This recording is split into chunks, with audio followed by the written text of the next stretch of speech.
हमारा भारत एक जगह पीछे रह जा रहा है।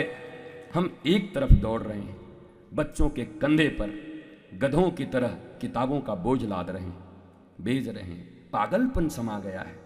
इतना नंबर लाना, इतना नंबर लाना, उसी में से डर जाते कभी कभी बच्चे, फेल होने के डर से आत्महत्याएं कर लेते हैं, रोने लगते हैं और फिर जीवन भर छाती पीट के माँ बाप रोते, अरे तू पास नहीं होता तो क्या था, तेरे बिना मैं कैसे जीऊंगी।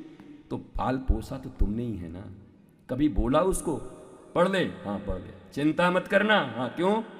अच्छे से पढ़ना, अच्छे से लिखना, न भी बढ़िया है तो कोई बात नहीं, तेरी माँ जिंदा है ना, तेरी माँ की कृपा से, पिता के कृपा से, गुरु के कृपा से ऐसा प्रबोध होगा कि ठाकुर रामकृष्ण जैसा 5वीं क्लास फेल भी होगा तब भी विवेकानंद का गुरु बन जाएगा। तो क्यों नहीं मित्र बने अपने बच्चों के, अपने बच्चों के सच्चे मित्र बनिए।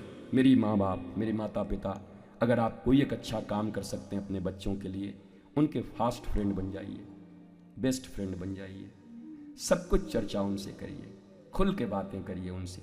जब आप नहीं करते तो समाज में कई साहिल और कई ऐसे मिल जाते हैं जो श्रद्धाओं के टुकड़े टुकड़े कर देते हैं, फ्रिजों में डाल देते हैं, क्योंकि उनको दोस्ती नहीं मिलती घर में। काश कि माँ बेस्ट फ्रेंड होती, काश पापा बेस्ट फ्रेंड होते, वो हर बात कर सकती, डरती नहीं तुमसे।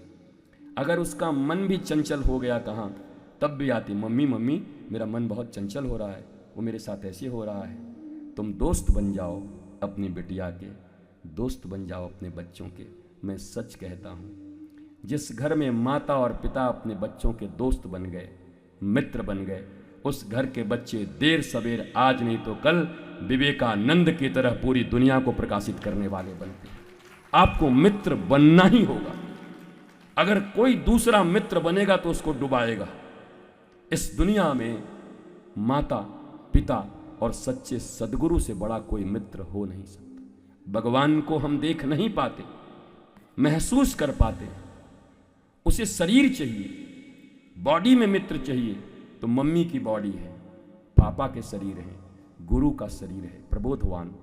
इतने लोग मिल जाएं तो कभी भी, अब बताओ, आज जो धर्म, अर्थ और काम मोक्ष की परिभाषा प्यारे से छोटे बच्चे से अगर बातचीत की जाए, हमने डराया है, यह पाप है, ये पाप है, ये पाप है, ये पाप है। आकर्षण होता है उसका और वो फिर छुप छुप के उसको पाप समझ के करता ही जाता है। तुम बताओ, इस दुनिया में कुछ भी पाप नहीं है। इस दुनिया में तुम आए हो, आओ मैं तुम्हें शरीर का ज्ञान देता हूँ, आओ मैं तुम्हें इंद्रियों का ज्ञान देता हूँ, आओ मैं तुम्हें मन के बारे में बताता हूँ, आओ मैं तुम्हें बुद्धि के बारे में बताता हूँ, आओ बेटे मैं तुम्हें चित्त के बारे में बताता हूँ, आओ तुम रियल कौन हो उसके बारे में बताता हूँ, तुम आत्मा हो इसके बारे में तुम्हें बताता हूँ।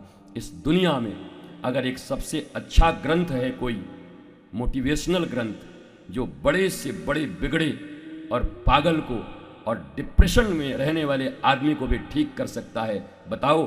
अर्जुन जैसे व्यक्ति को इतना डिप्रेशन था कि हाथ से धनुष छूट रहा था, रो रहा था, पर गीता के श्लोक ने, गीता की वाणी ने अर्जुन के गांडीव में प्राण भर दिए और वो धर्म की स्थापना कर दिया। गीता जैसा ग्रंथ इस दुनिया में नहीं है। अगर गीता को मोटिवेशनल ग्रंथ के रूप में लेते हैं तो भारत के लिए प्राण है, दुनिया के लिए प्राण है।